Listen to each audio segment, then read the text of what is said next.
دیتا دا شعبان میاشوی او زمونگا پختانه و دا شو قدر میاشوی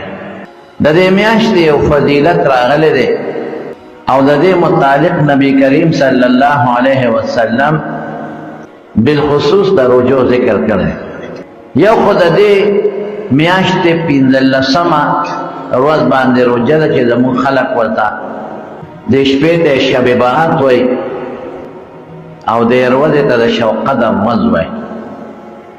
لیکن دا میاشت غونډه برکتي ده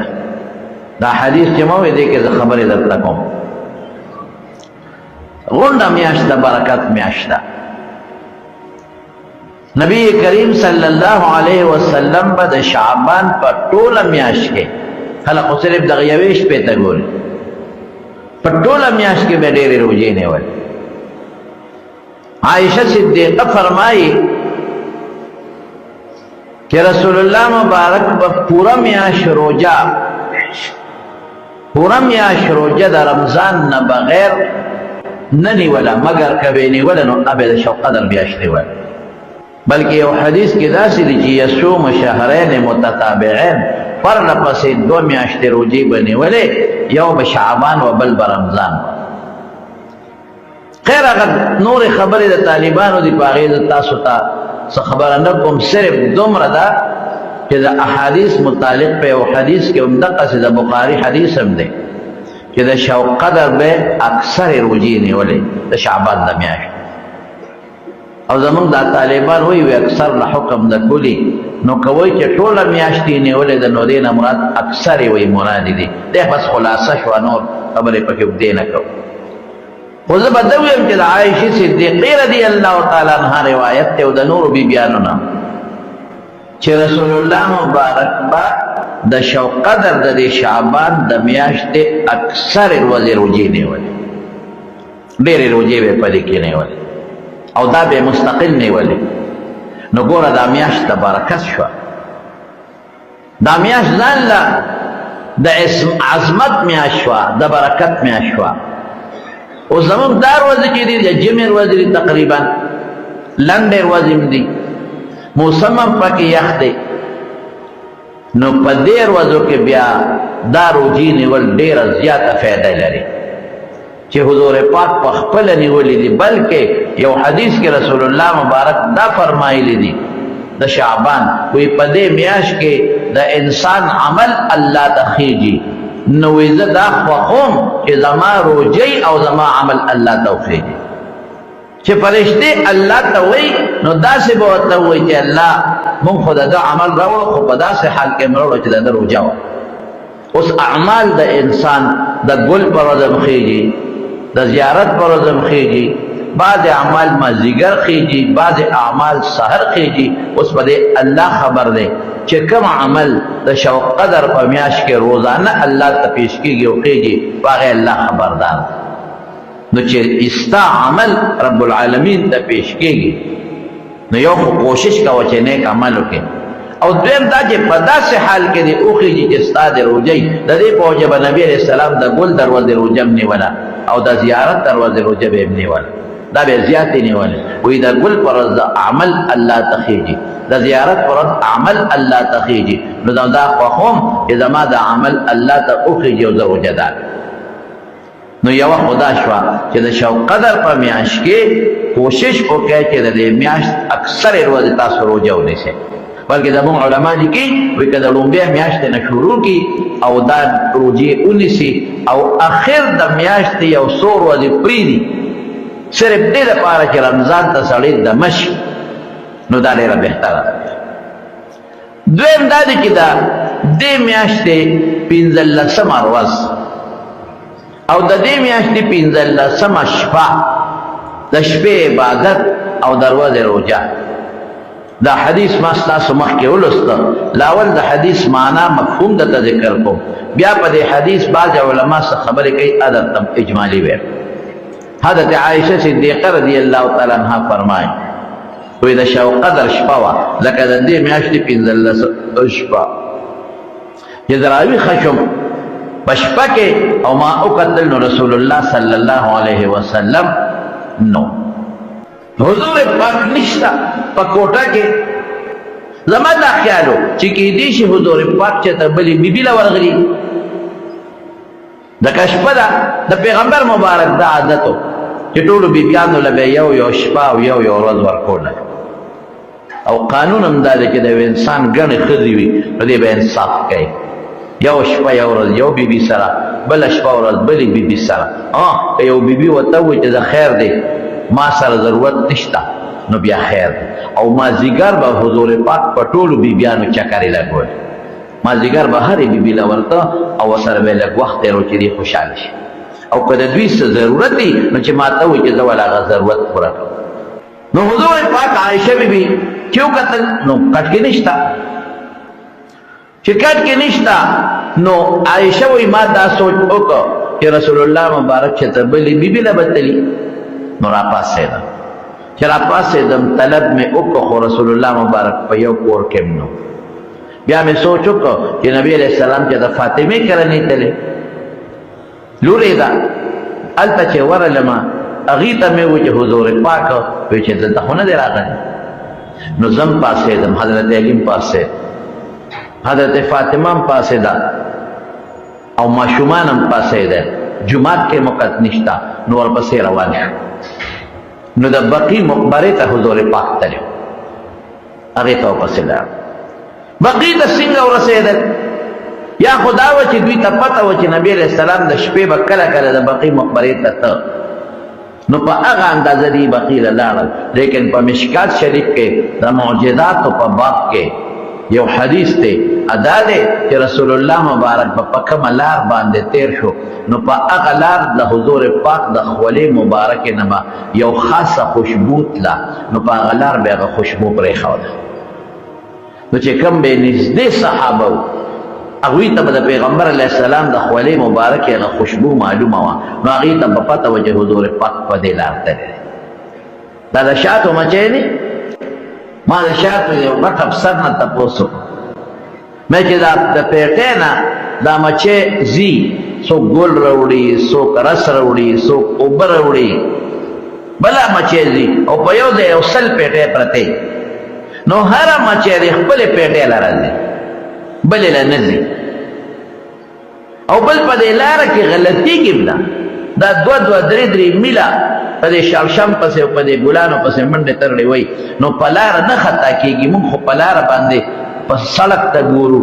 لارو ته ګورو بوډونو ته ګورو نو زمونږ د لار نه خطا کېږي چې دش بیابان هېڅ پته پکې نه لګي قسم دی که انسان ته پته ولګي چې زه په کومه ځم او په کومه به نه راځم ته خو مونږ ته سړک معلومې مونږ ته لارې معلومې په هغې راځو نو په هوا کې خو مچۍ ته لارې مارې نشته نو ورته بوټ لګېدلی چې تنګي دومره کیلومیټره نو ورته بوټ لګېدلی چې دا مچۍ دا پیټۍ په ټنکي ځای کې ده دا په څه راځي ګوره الله پاک ډېر لوی بادشاه دی د دې مچو کې نه خاصه خوشبو الله په دې مچو کې پیدا کړی دا چې په کومه لاره باندې ځي خوشبو ترې پاتې کېږي او دا هرې پیټۍ د بکسې د مچو خپله خوشبو ده چې سل پیټۍ دي د سلو ځان له خوشبویي ده ځان له بوی دی نو چې دا مچۍ لاړه شي کوم طرف ته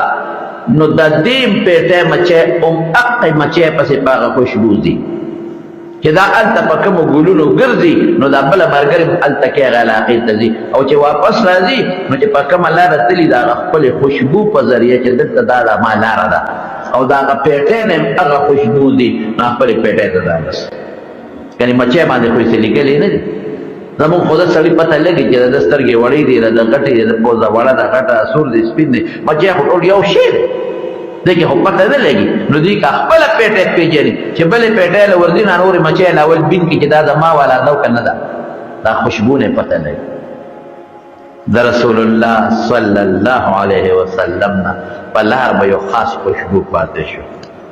دا هغه خوله مبارکه خوشبویه وه نو بیبیانو ته او نږدې صحابو ته به پته وه چې په دې لار رسول الله مبارک تللی نو چې دوی ورپسې لاړل نو رسول الله مبارک په بقي په مقبره کې په سجده باندې پروت دی د بقي مقبره کې او جاري او دا آیت وی ان تعذبهم فانهم عبادك وَإِن تَغْفِرْ لَهُمْ فَإِنَّكَ أَنْتَ الْعَزِيزُ الْحَكِيمُ. دا د عیسی علیہ السلام الفاظ قرآن شریف ذکر کړی دي، نو رسول الله مبارک د خپل امت لپاره ذکر کړي. ان تعذبهم یا الله، کته زما د امت لا عذاب ورکه،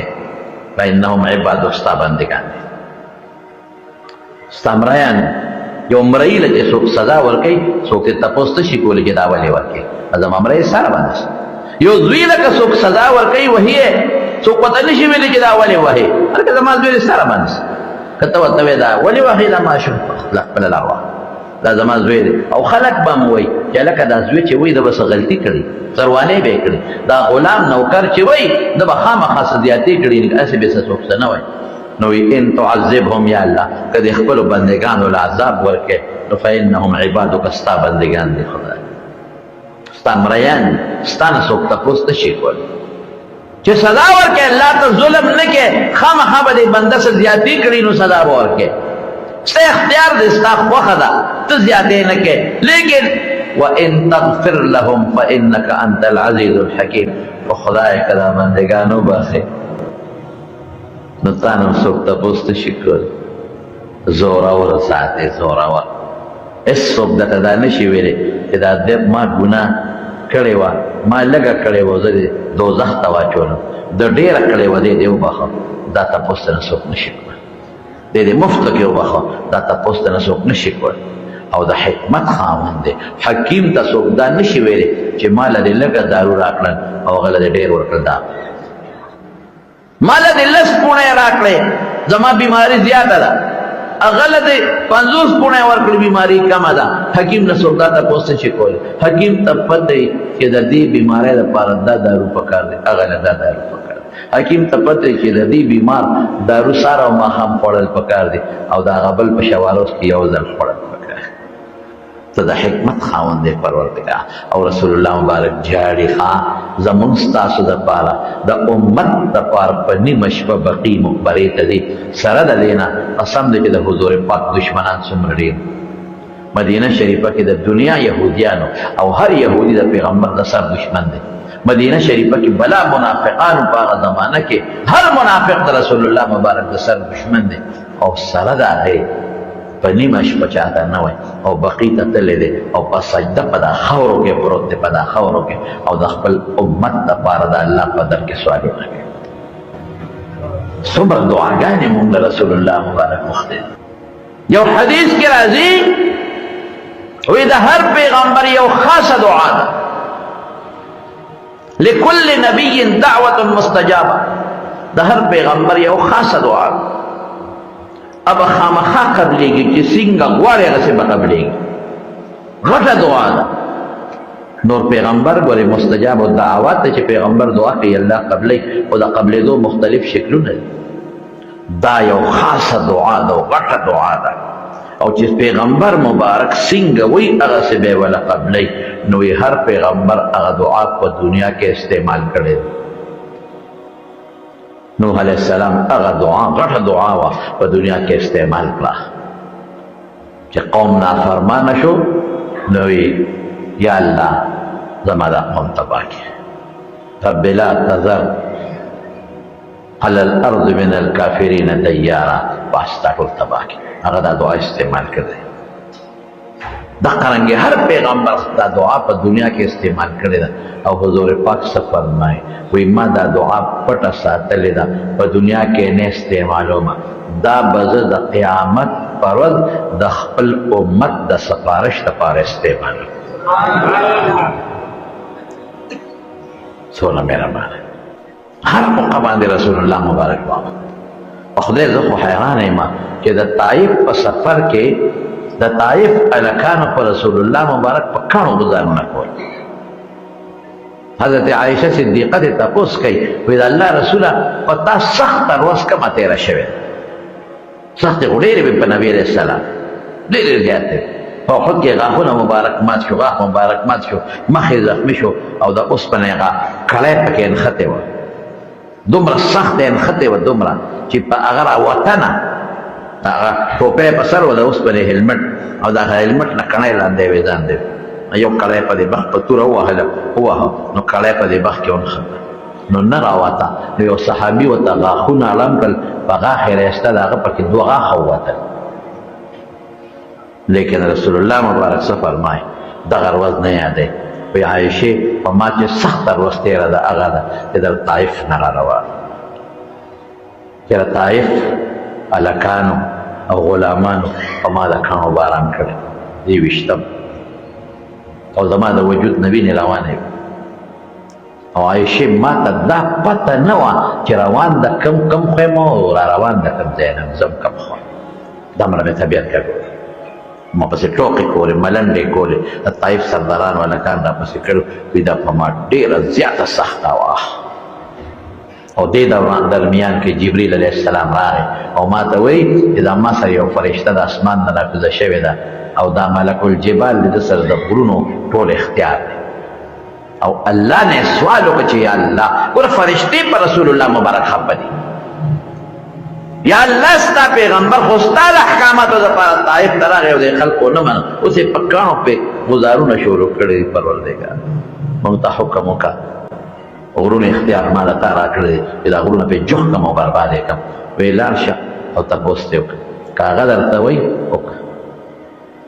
فرشته رسول الله مبارک ته وایي الله رسول د الله په اجازت راغلی که ما ته حکم کې د طایف دا 2 غټو غرونه اوچتوم او د دې خلکو په سرونو د پاسه ږدم چې چخنې کوم ختم شي اوس که بیا زه وم یا ته وې یا بل څوک او داسې زیاتې ورسره کېده نو موږ څونه خیرې شروع وی خدای ته تباه کړي وی خدای موږ وایو چې کله به داسې کېږي چې دې ووینم او دې غرق شي لیکن رسول الله مبارک څه فرمایي اللهم اهد قومي انهم لا يعلمون نه پوهېږي دا غریبان نه پوهېږي خدای ته زما د قوم ته هدایت وکړي دا نه پوهېږي او چې فرشته ورته بار بار وایي چې ما ته حکم وکړه نو حضور پاک څه فرمایي وایي کیدی شي چې د دې په اولاد کې الله هغه څوک پیدا کړي چې خدای به یوم الیوم به پیغمبر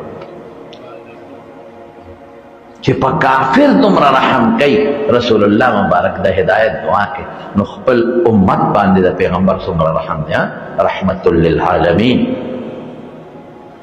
دومره زمونږ دپاره رسول الله مبارک فکرمند دی او دومره دعاګانې کوي زمونږ دپاره د دواړو جهانو سردار قسم دی په عرفات کې خدای ته امت له جړلې په مزدلفه کې وجړل د امت دپاره الله په مینا کې د امت دپاره الله ته جړلې او د قیامت پر ورځ رسول الله مبارک فرمایي عایشه بیبي ته تپوس کوي وایي د الله رسول د قیامت پر ورځ به تا زه کوم ځای ګورم ته به کوم ځای تا پسې به کوم ځای کړم رسول الله مبارک ورته وفرمایل عایشې 3 ځایونو نه به نه خطا کېږم 3 ځایونو کې ما ګوره یو د حوض کوثر په غاړه مې ګوره او څه چې امت له اوبه ورکړو الله اکبر دویم مې دا تلې خوا کې ګوره چې کوم وخت زما امت سره حساب کتاب کېږي زه ورته ولاړ او دریم مې دا سورات د پل چې تاسو پل سورات ورته وایئ د هغې خوا کې ګوره چې امت زما په دې پل تېرېږي چې زه ورته ولاړ څومره فکرمند د مارونو 2 کاره به کوئ یو دا چې د پیغمبر مبارک صحیح امتیان جوړ شئ صحیح امتیان دوکې نه کوئ ګوره چې دوکه کوي دا د پیغمبر صحیح امتی نه دی من غشنا فلیس منا چا چې زما امت سره ټګي وکړه دا ما والا نه دی وعده خلافي به نه کوئ دروغ به نه وایئ ګناه کبیره به نه کوئ د دې نه ځان ساتئ او بل دا چې د دواړو جهانو سردار دومره محنت او خواري زموږ ستاسو دپاره کړې پکار دا دی چې موږ هم د خپل پیغمبر تابعداري وکړو او پکار دا دی چې موږ په خپل پیغمبر درود شریف په کم از کم ووایو داس کې تسبیح وایو او درود شریف وایو او د حضور پاک تابعداري نو وایي چې جړلې نو زه پې ور پرېوتم حضرت فاطمه هم پې ور پرېوته وی رسول الله مبارک سر اوچت وی ما ته وی عایشې الله اکبر ستا څه خیال دی چې تا سره به خدای او رسول زیاتې کړي لکه ستا په نمبر کې بلې بیبي له تلل خدا زیاتې دی تا سره او پیغمبر خو زیاتې نه کوي چې پیغمبر زیاتې کوي عیاذا بالله خدای به زیاتې کوي نو خدای ظلم نه کوي پیغمبر به څنګه ظلم وکړي او خدای الله په حکم چلېږي ستا دا خیال دی چې الله او رسول به تا سره زیاتې کړي ستا په نمبر کې به بلې بیبي له تلل ما وی دا الله رسوله زما هم دقه خیال و چې ته چېرته بلې بیبي له تللی بیا فرمایل وی نه ودومه جبریل علیه السلام راغی او زه پاسولم او ما ته وی چې پاسه د شب قدر شپه ده د شعبان 15مه شپه ده او په دې شپه باندې الله پاک د بنو کلب قبیله بنو کلب عربو کې یو قبیله وه هغوی به ګډې چیرې ډېرې ساتل شپانه په دې شپه د بنو کلب قبیلې د ګډو چیلو د ویښتو نه زیات مخلوق الله بخي نو زه رالم ما وی چې خپل رب ته د خپل امت لپاره سلګۍ ووایم او چغې ووایم چې زما امت خدای وبخي اوس د بنو کلب قبیلې ګډې چیلې هم ډېرې دي ویښته هم ډېر دي دا خاص دغه ته نه دی مراد مطلب دا چې بې شمېره خلک لکه د ګډو چیلو ویښته بې شمېره دي بشمیره خلق الله بخي بشمیره نه بخي مطلب دا چې ډېر بندگان الله بخي اوس دا حدیث کې د زمارو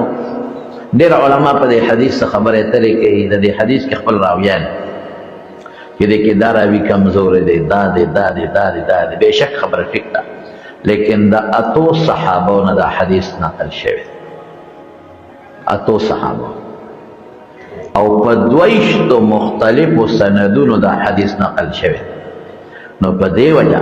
زموږ ډېر علما کرام دا حدیث مستدل ګڼي چې دا حدیث او بل د رسول الله مبارک د زمانې نه تر اوسه پورې تعامل عمل پې چالو دی نو زموږ علما وایي کوم حدیث که ضعیفه مې کمزورې وي او هغې سره تعامل د امت ملګري شي نو دا تقویت ته رسېږي د حضور پاک زمانې نه اوسه پورې تعامل په دویشتو سندونو د اتو صحابو نه منقول دی حدیث په مشکات کې شته په ابن ماجه کې شته په مسند د احمد کې شته په مصنف د ابن ابي شیبه کې شته په مسند د دارمي کې شته او ډېر کتابونه د علمي الفردوس کتاب د پاغي کې دا حدیث شته او ډېرو شارحینو د حدیثو دا حدیث نقل کړی دی مولا علی خالی رحمت الله علیه او شیخ عبدالحق دهلوی رحمت الله علیه حافظ ابن تیمیه په خپله مجموعة الفتاوا کې د دې حدیث ثبوت ذکر کړی